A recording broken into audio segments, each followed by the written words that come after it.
I'm Carolyn Cooper. I'm Professor Emeritus from the University of the West Indies, Mona, Jamaica, where I taught literature and popular culture for 36 years. Okay. All right. So where did you grow up and what impact has it had on what you're doing today? I grew up in Kingston, Jamaica, and I would say that my upbringing in Kingston, Jamaica made me want to focus on the culture of my people.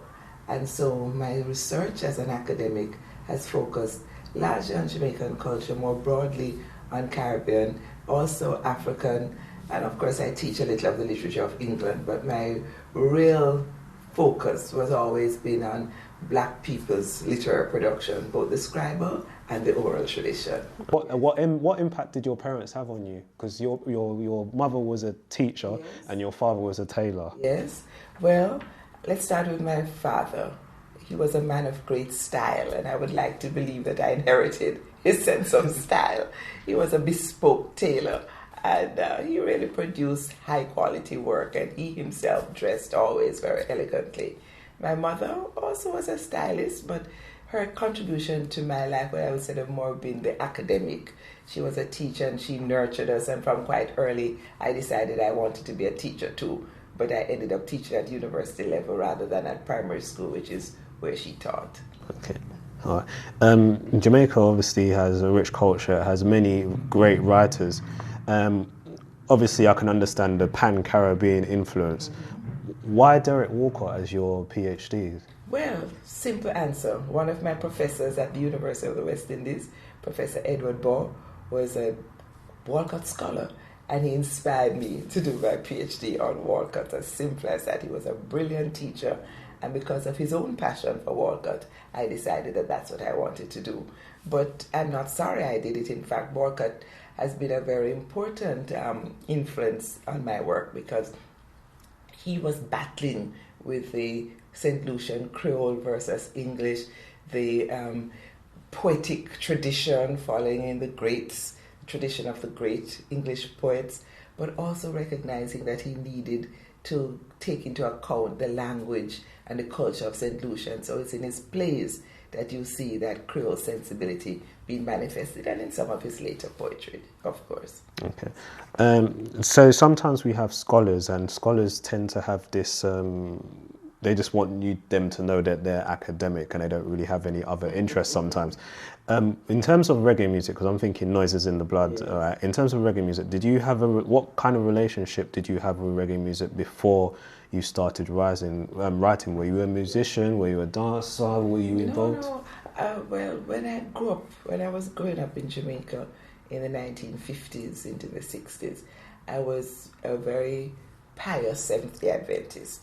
I really was not all that pious, but my orientation was towards that kind of piety.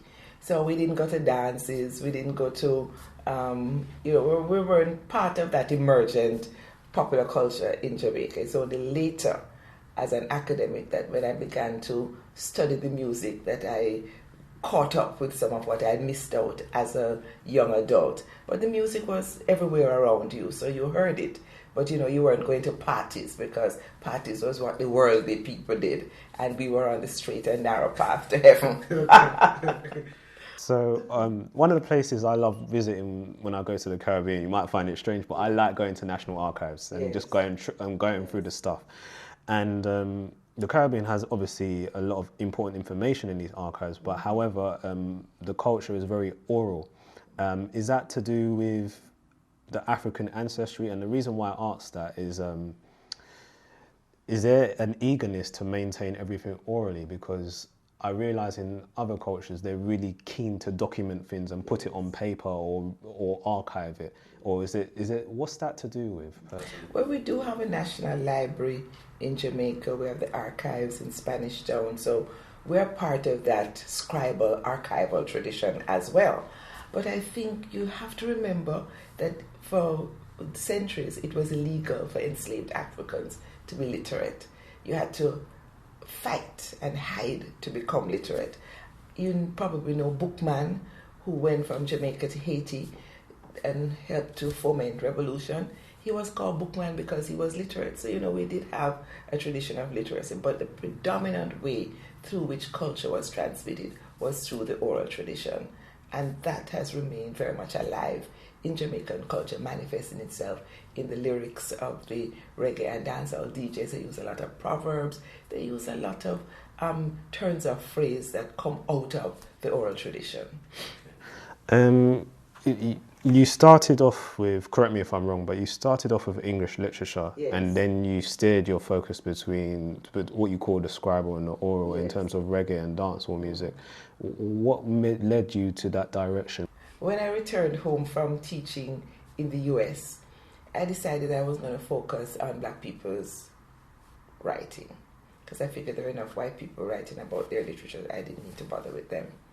But then when I started to look at what I could do, I realized that even in Jamaica, the broader Caribbean, the literary critics were focusing on the scribal tradition. And I decided I'm going to do the oral end of the continuum. So it wasn't really reggae and dancehall I started with. I looked at the work of people like Louise Bennett, who was using Jamaican language as a literary language. I looked at the Sistering Theatre Collective, working class women who did a very important book called Lionheart Gal, in which Honor Ford Smith, the artistic director, documented their stories about how they came into consciousness as feminist activists. And so it was. I was looking at a broad continuum of text. I found a fascinating book called Voices in Exile, edited by two Jamaican linguists and also literary scholars, Jean DaCosta and Barbara Lalo. And they were looking for the earliest examples of the Jamaican language. And there I found some song texts from the 19th century, which I was able to now relate to what was happening in the 20th century. One of them that I particularly liked was one called Me Know No Law, Me Know No Sin. I know no law, I know no sin.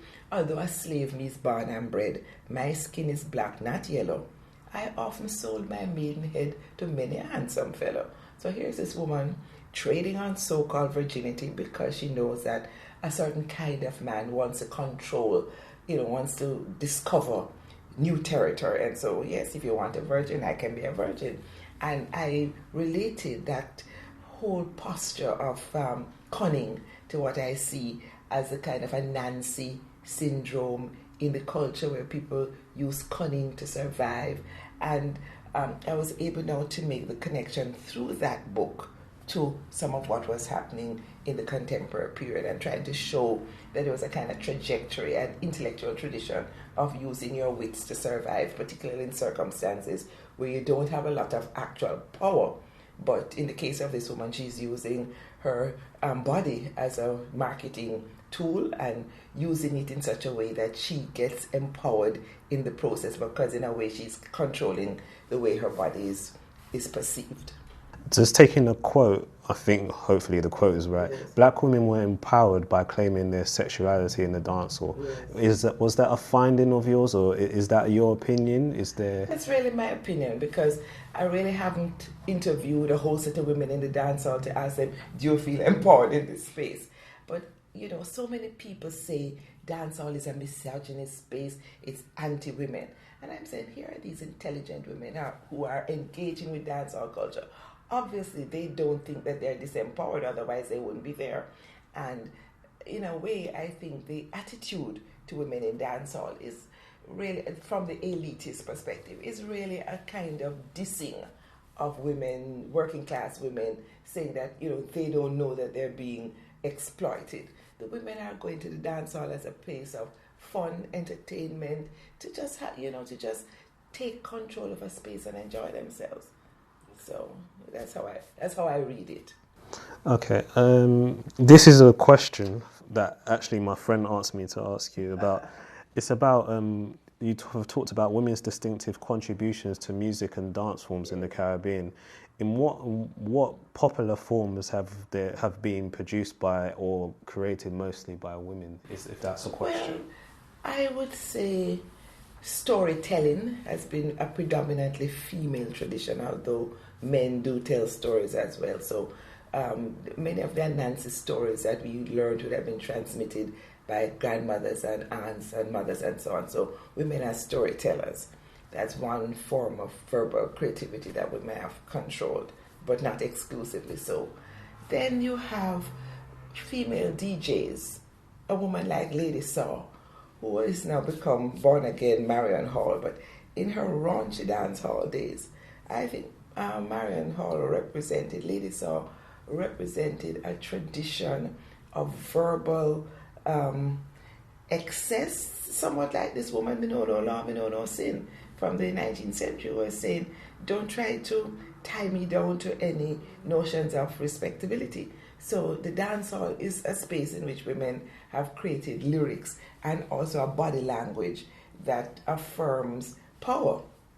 Yeah, so I would say those are two of the spaces. And you have somebody like Louise Bennett who uses the Jamaican language creatively, poetry, dramatic monologues, in order to affirm that the language itself is a site of intellectual engagement and cultural transmission. There's fractions of society or people in society that will see the way that women dress in dancehall as vulgar. Mm-hmm. You don't have to answer this question if you feel you've already answered it. They've seen it as vulgar, and also we have songs that you made reference to, Lady Swords, Stab Out My Meat, and obviously currently in the last 2 years or so there's been the Dovey Magman song that someone actually changed into a gospel song as well. Isn't that seen as vulgarness, or is that is that just simply an expression, or what is? Well, it's vulgarity. The word originally comes from Latin vulgus, of the people. So vulgarity is what the elite decide is unacceptable. We've just had a big debate in Jamaica because students at the law school, dressed in dancehall clothes, posted pictures on the Instagram page, and Peter Champagne, a very self-righteous attorney, decided he was not going to participate in the expo that they were hosting because the pictures were vulgar, disgraceful, reprehensible, all of the negativity that's associated with dancehall culture. These women were just dressing up to have fun. And so you've gotten both sides of the spectrum coming out in defense of Champagne and saying he's crazy. So I think the attitude of that attorney to these photos of these women skinning out in dancehall clothes represents a kind of moment where, as Jamaicans, we have to ask ourselves, why shouldn't women expose themselves in this way? Aren't women sexual creatures or beings? Why can't we express our sexuality in this way if we choose to? A few months ago, December, right? Just looking at my social media, most of my social media is either things I'm interested in, is either people from the Caribbean or people who have Caribbean heritage or whatever. So I call this the Buju Banton effect, right? When he returned home to Jamaica, I felt like, I don't want to offend any religious people, but it did feel like it was the second coming of Jesus Christ. Like, that's how it felt. It was really impactful to see how many people were actually pleased to see him returning home. And some of us were so mad that we weren't able to see him at the airport. I wasn't there, I was away. But people gathered at the airport, and it was just, people were just so glad to see him. It's like, as you say, the return of I would say to myself, but that's the return of the prodigal son. Yeah.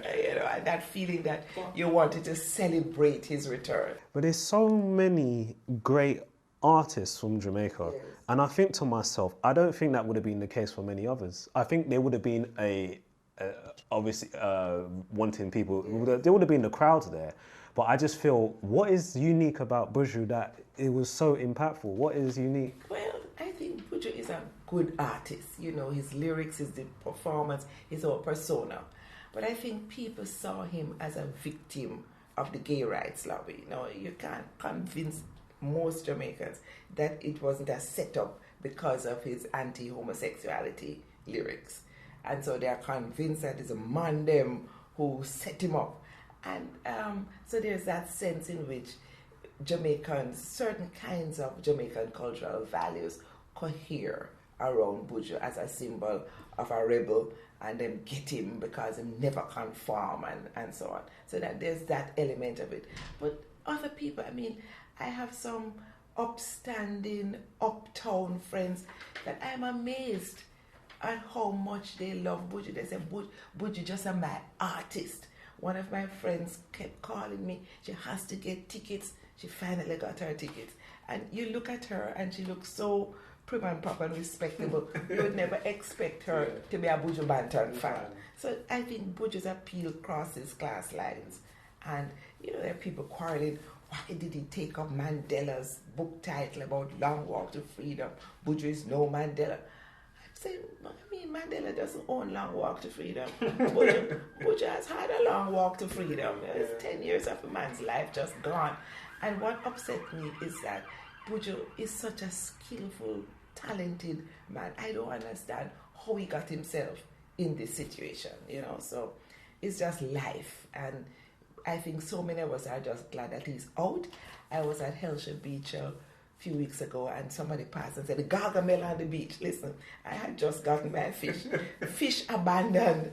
I found him. I was so glad to see him hugging up. We chat. You know, till finally I remember my food. I went for my food and came back. And, you know, I had hosted the launch of his Rasta Got Soul album at the university. And as a campus principal, Gordon Shirley at the time said, there was nothing the campus had done for the year so far that had as much significance as that album launch. Buju talked for about 45 minutes about his career. The students, they just got on the phones and within 2 2s, the undercroft was full. And so, you know, I feel very passionately about Buju that he's a very good artist and that, you know, we must celebrate what he has accomplished. Okay. Just coming out and surviving, and you must turn the buff. One good thing about incarceration, you have plenty of time to lift weights. Him look good.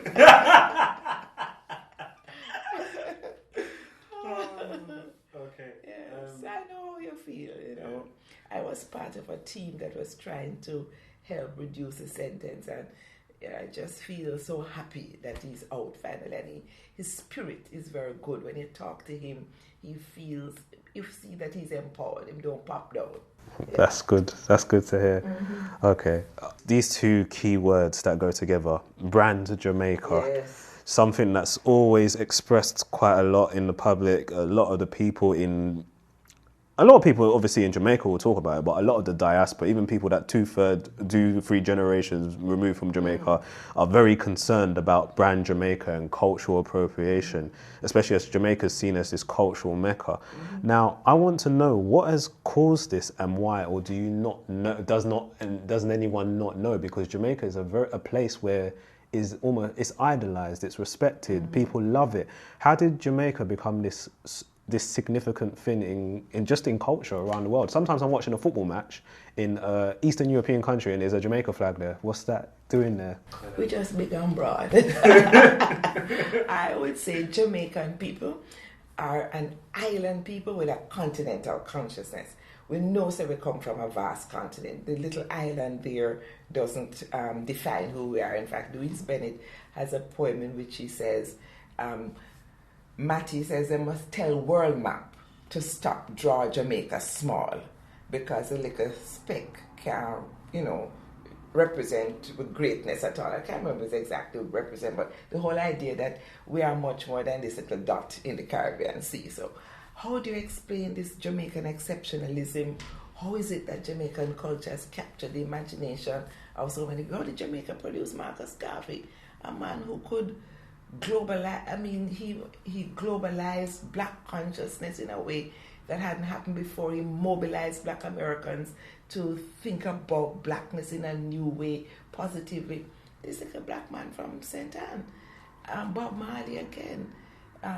Chris Blackwell is very important because Blackwell had the vision, the marketing skill to package Marley in a way that made him appealable as a sex symbol. You know, he was almost like a rock star kind of figure. So I don't know how to explain it, but except to say that Jamaicans have this high self-concept. We think of ourselves as exceptional. Now, there's some history that the Ashanti warriors from Ghana were some of the enslaved that came, and maybe that warrior spirit from the Ashanti people is part of who we are. Nanny of the Maroons is supposedly an Ashanti warrior, and the poet Lorna Goodison has a brilliant poem where she says, Nanny, perhaps she was sent, and she came deliberately as an enslaved woman in order to foment revolution. So there's that sense in which the Maroons have been an important figure in Jamaican culture, although they are problematic historically because, you know, they ended up collaborating with the British to ensure that the enslaved Africans on the plantation behaved themselves, you know. But my position is I have Maroon ancestry. My great-grandmother on my father's side, my paternal great-grandmother was a Maroon from Akompong. So my position is nobody never tell the people them to stay on the plantation. So if them stay on the plantation, it's too bad for them. But I know that that is not a politically correct way to view what some people see as a betrayal of the Maroons. So Maroon, look out for themselves. You can't wrong them. They sign that you not going to trouble you if you help us capture anybody who runs away. So it's really problematic, but that Maroon heritage is important, and I think it's part of the rebellious spirit of Jamaicans, even though that Maroon sensibility sometimes manifests itself in very very complex ways that you can't entirely, endorse. So there's loads of artists. So there's people that obviously are making careers from dancehall and reggae music, of course. How does Jamaica make sure that they capitalize more from that? Because there's a maybe it's a fallacy, maybe it's not true, but there's a belief that people are exploiting Jamaica, taking from the culture and not giving back to it. That ship gone. That horse fly out of the gate. That done. We created the music, we give it to the world, we can't do nothing about it. What we have to do is ensure that individual artists protect them copyright, but reggae, dancehall now are global musics. If you go to the Rotterdam Festival in Spain, it used to be in Italy, you just see Jamaican culture writ large. And what are you going to do? The people then recognize the value of the culture and sort out a hugely successful festival. It's a European reggae festival. It's for them. And I have some friends, Ellen Curlins and Pete Lilly, who do a reggae dancehall magazine in Germany, Rhythm. They've been doing it for over a decade and a half. There's subscription rates about 40,000 copies they print per issue every 2 months. Not all of them are subscribers, but that's, a little problem, subscriptions falling and stuff, but they're still in the market printing thousands of copies of this magazine every 2 months. So there's a sense in which in Europe there's an interest in reggae that is strong. It's like saying the people them thief jazz, or the people them thief European classical music. Jazz is now global world music. Same thing with quote unquote European folk music that has now become classical. It's across the world. So Jamaicans, we just have to chill. And the other thing is that we constantly keep on creating new things. So you just know that the man, they might thief the thing, but you can make up something else. One way I think that Jamaica can benefit from it, though, is you made a suggestion about the Reggae Museum. So that's one way I think, because you want to do that before anybody else does. I know, but part of the problem is that the elite, I don't think they fully understand the value of the music because it comes from the underbelly of the society. Everything that you would call brand Jamaica is coming from poor people's culture. The elite don't create anything. What they do, they copy. They copy from foreign. It's sad to say. But it's the working class people who have created the music, the language.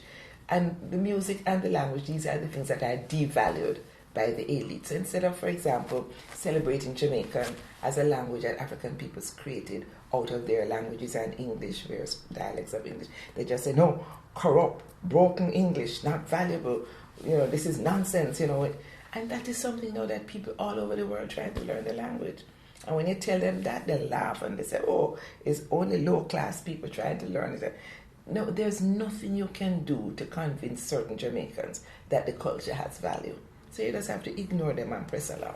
Okay, so that leads us nicely into the next section, one of my favourite sections. You've already mentioned it, Creole language. Yes. Okay, so obviously most people this is England, people speak English. Yes. People from Japan speak Japanese. Now, I realised, especially on Twitter, a lot of Jamaicans that are living in Jamaica, that are the younger generation, like I would say 30 and under, they get really irritated when people call it Jamaican and people ask them to speak Jamaican. Yeah. Now, could what they want is to say patois. Yeah, so should people be offended by that? Or I don't understand why people get so offended by that. Well, I think one of the issues, for example, is I was passing some students chatting on that tree on the university campus several years ago, and I heard them saying something about Jamaican or patois don't have any grammar. So I stopped them and said, no. It has grammar, because if you didn't have a grammar, you couldn't keep on making up the same kind of sentences all the time. There's grammar and structure. And they responded, Miss, we don't want to hear nothing about no grammar in patois. For them, grammar is associated with the unpleasant task of learning English. And Jamaican, for them, our patois is a place of freedom. They don't want to hear anything about grammar.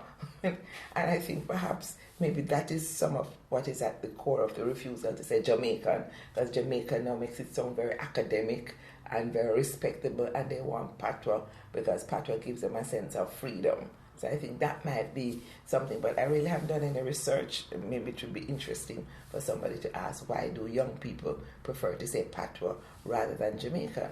Because I would think that Jamaican now would signify a sense of national identity, pride in nation, and so on. But the popular terms for the language are patois and earlier dialect. Dialect is not used so much anymore, but it comes from a period in the study of the languages when the linguists saw Jamaican as a regional dialect of English, in the same way that you had regional dialects in England itself. You have regional variations, and you have American dialect and the Australian and New Zealand. So Jamaican was just another dialectal variation of English. And then, more recently, people have said, well, why we call it a dialect? Maybe it's an autonomous language. So that's how the idea of calling it Jamaican, I think, evolved. What is the value of the mother tongue? So Creole, what we're talking about. Creole, because it's mostly spoken, how will it be written? Because it's not taught in school, and how important is it for it to be written? And I'm basing that around, especially there's a chapter in your book, Noises in the Blood, where the Lionheart Girl chapter, where you decide to continue the rest of the chapter in actually the Jamaican Creole. And the other one is language intellectual property? Does it have to be protected? Yeah. All right. Let's start with the last question. I think Jamaican language doesn't need to be protected because Jamaicans will continue to speak it. No matter how the elite say it's not a language and it's not to be taken seriously, it's a heart language of the majority of the Jamaican people. So they will continue to use it. Now, the question about whether this is something respectable and it should be written down is another issue. The school system doesn't take the language seriously, and so they're not teaching people to be literate in Jamaican because it's not a language and it's going to be expensive to teach literacy. Now, one of my colleagues, Professor Hubert Devonish, head of the Jamaican language unit, did a great job of organizing the translation of many of the primary school books into Jamaican. So the materials are there. They had an experiment with bilingual education in I think it was about 5 schools. The children did very well. I saw 2 of them, a boy and a girl, on TV reading in English and Jamaican and so on, and trying to teach teachers the Cassidy orthography for the Jamaican language. There's a a writing system that was developed almost 50 years ago, but it's just sitting down there unused, and it was elaborated in the Dictionary of Jamaican English, which by its very title tells you how it was perceived as this variation of English. So the materials are there. It's just to get people to acknowledge that this is a language. And I like to tell this story of going to a primary school to give a talk. It was Heritage Month. And I said, Heritage Month, I'm going to talk in Jamaican. And the children listened they were just enthralled. And when I finished, one of them said, Miss, when you're coming back? Because, this is the first time any big person come to talk to them in their home language. And afterwards, there was a little reception. And the principal, they said to me, she didn't understand why it was okay to use Jamaican in contexts like literature. You're studying Miss Lou's poems, but nowhere else in the curriculum. And she gave this example of seeing a little boy running in the classroom, in the schoolyard, in between class, and, class in session. What are you doing out here? So she said to him, whose class are you in? And the child said, Miss. Whose class are you in? Miss. And she said she even told him not to say E, because E is one of those nasals that are used in Jamaican Creole to signify, I don't know what the hell you're talking about. Till eventually she catch up herself, as we would say, and said to him, who are your teacher? And the child immediately told her his teacher's name. He knew his teacher, just didn't know whose class are you in that English. If she had even said, she had said to him, who is your teacher? He would have understood immediately. So that's the problem. So I said to myself, imagine a child in class all day being taught in English, saying, miss, because he doesn't know what's going on. The only good thing is that most of the Jamaican teachers teach in Jamaican, because they know if they don't teach in Jamaican, the children will not understand what they're saying. It'll go right over the head.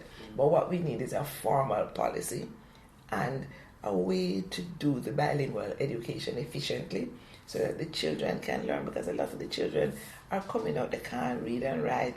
They're not learning, and it's not because they don't have the capacity to learn, but I think one of the problems is that they are being taught in a language that they don't understand. So at least for the early phases of the schooling, I think they should be taught in Jamaican, and then you transition to English, as happens in other bilingual situations. Colourism. I'll read this quote. At one end, there was a couple, and you'll be familiar with it, the usual black man and brown woman. At the other end, there was a lone black woman hugging up a pile of books.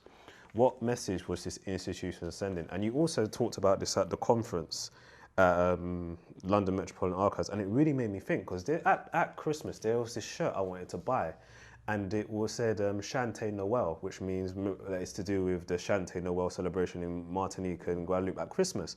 And I looked at this image, and it was exactly what you said. You had the black woman, and you had a light-skinned woman, and the female child, the woman child, the girl child was light-skinned, and the boy child was dark-skinned. And I was like... So there's a man and a woman? Yeah. Exactly how you said. So even the children were presented in the way that you just, in the same way that you said.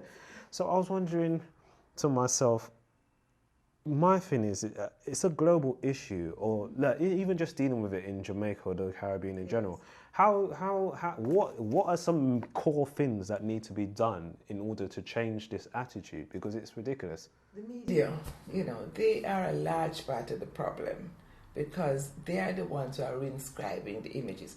I go to Haiti, and the first thing that strikes me is a middle-class product being advertised, black man, black woman. You don't have this black man, light-skinned woman thing. And I think this is something that, one of the issues too is that they might have the black man with the light-skinned woman as a trophy wife. But many of them are going at night to look for the black women. So, but you see, but the black women are not good enough to be the marriage partners. They are the outside women, And so I think as a society, we need to look again at what it is that we value. Why is race such an important issue in our society? We don't like to talk about it. And people just say they just happen to fall in love with this kind of person. But why is it that black men don't want anybody who looks like them? That is the issue. So it's a socialization of the black man too. That's part of the problem, to see the light-skinned woman as just ideal. I remember one of my friends saying that when he was in high school, he didn't even see black girls. He just didn't see them from your black him don't see you. And it's not because he was evil or so, but they were just outside of his sphere of interest. Programming. Why?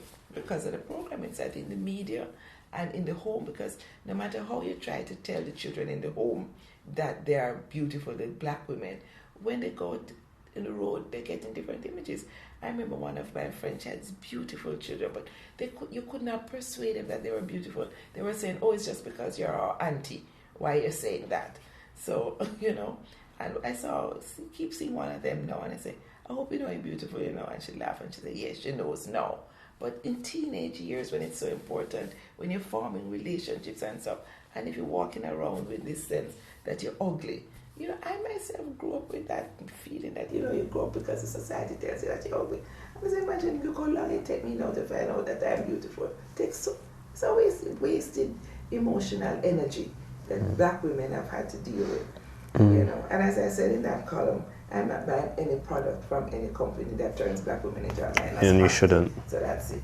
I don't know how it's going to change because it's a generational thing, but I think, light-skinned women have a sense of privilege that sometimes they don't even question because that's just how it is.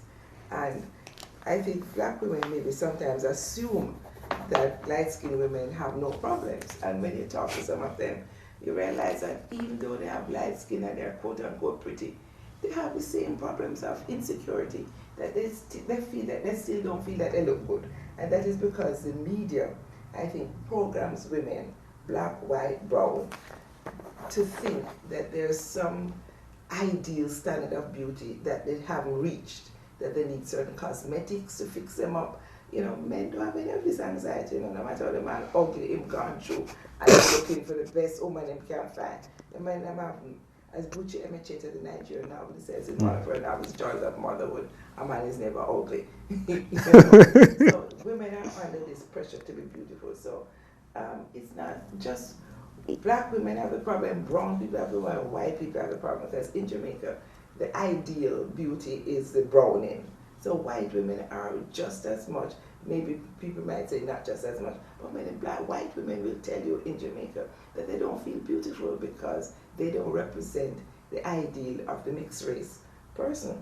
So I think as a society, maybe what we need to just say is everybody beautiful. Either everybody beautiful or everybody ugly, but just start to value everybody's phenotype and say, you are beautiful. But now, one of the ways we have dealt with this, you'll hear people say, she's pretty fat, a black girl.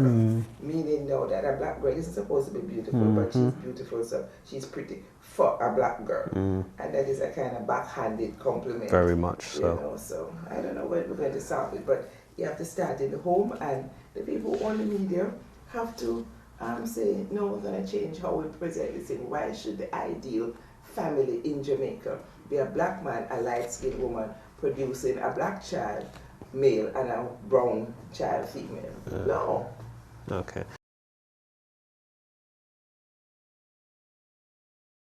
Many different models of family. All right. Now, one of the reasons why the black man, the male, has been marginalized in terms of being missing from the family structure at the working class level is something that we know that comes out of slavery. That families were not valued. You will break up families, send a man down to a different plantation, his woman is... Some of the men travel all night to come and see the woman that they love. And in the 21st century, men who have the capacity to travel freely, to be with whoever they want to, behave as though the woman has no value. And, they don't value the idea of having a committed relationship. So them just walk street and, hit and run kind of thing. So the family structure was dysfunctional in slavery. But I think we can't just dismiss the strong black woman and say that this is dysfunctional, because women had children and had to look after them.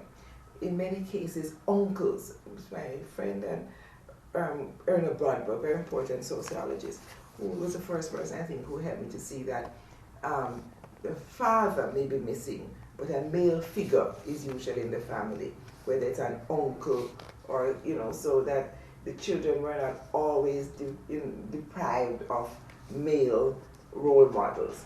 So all family structures were disrupted by enslavement, and we're seeing some of the legacies of that still. But I think we have to celebrate the black women who have managed to bring up their children despite not having this nuclear family structure.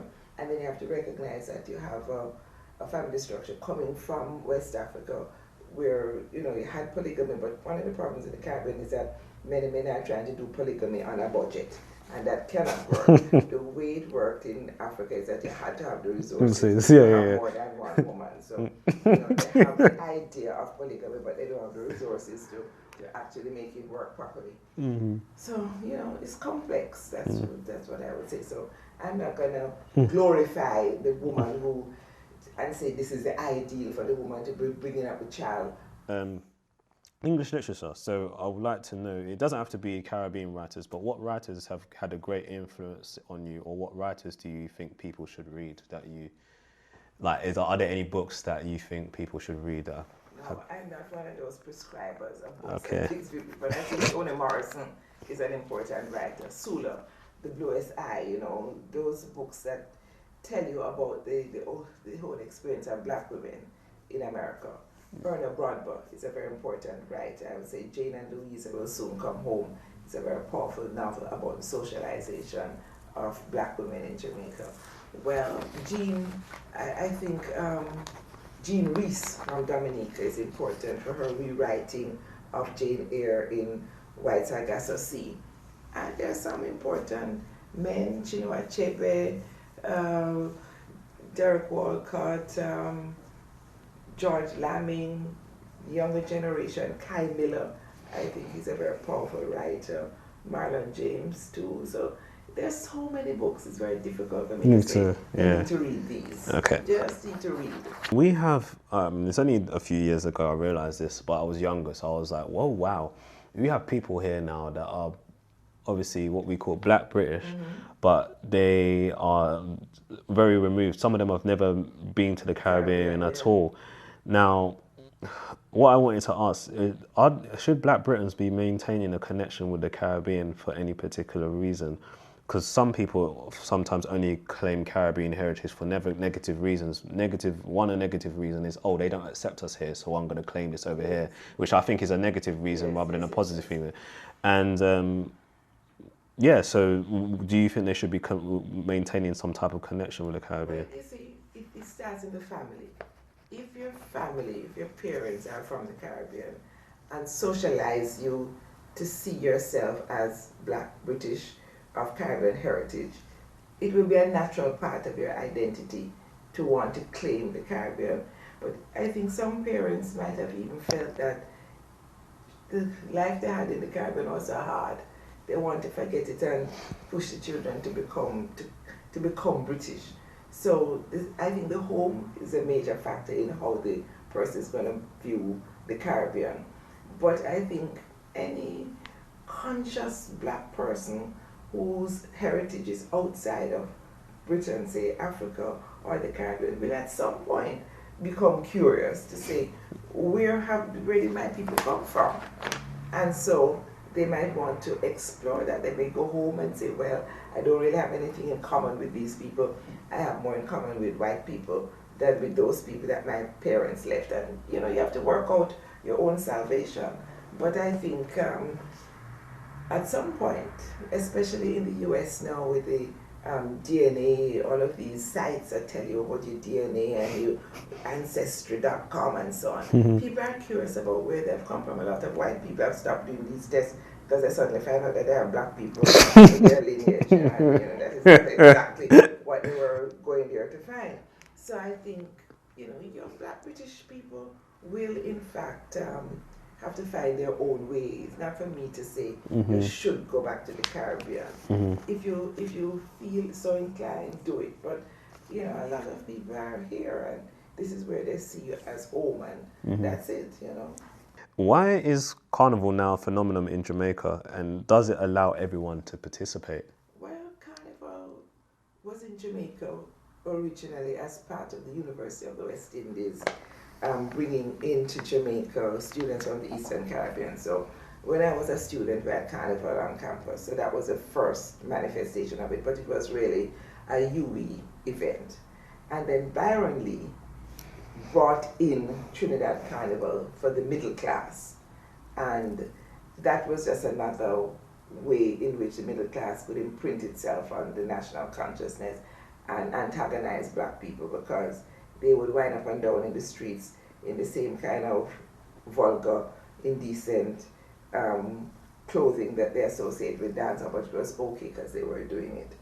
So Carnival has come into Jamaica in this new new incarnation as a middle class phenomenon, even though in Trinidad originally it was working class, and even in Trinidad it has become very upscale. So that's what I would say about Trinidad and Carnival in Jamaica. In Noises in the Blood, there's a part where this working class lady talks about the high price of the party, getting into the party.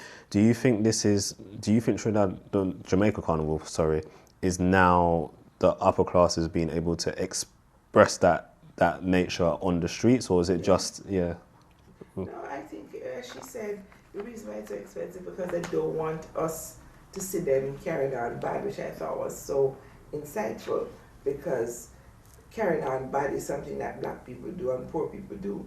But when they broke out, it is socially acceptable because they're doing it in a space that they control. So it's in public, but it's a privately controlled public space, if you know what I mean. So, yeah, I think the middle class in Jamaica feels that they are entitled to behave however they choose, and the standards that they apply to working class people don't apply to them, because even poor Mr. Champagne has been much maligned because people have pictures of him with his wife at Carnival with her dressed just as skimpily as these women in the dance hall photos that he was lambasting. The last thing I would ask you is, what do you want to be remembered for, and what do you want your legacy to be?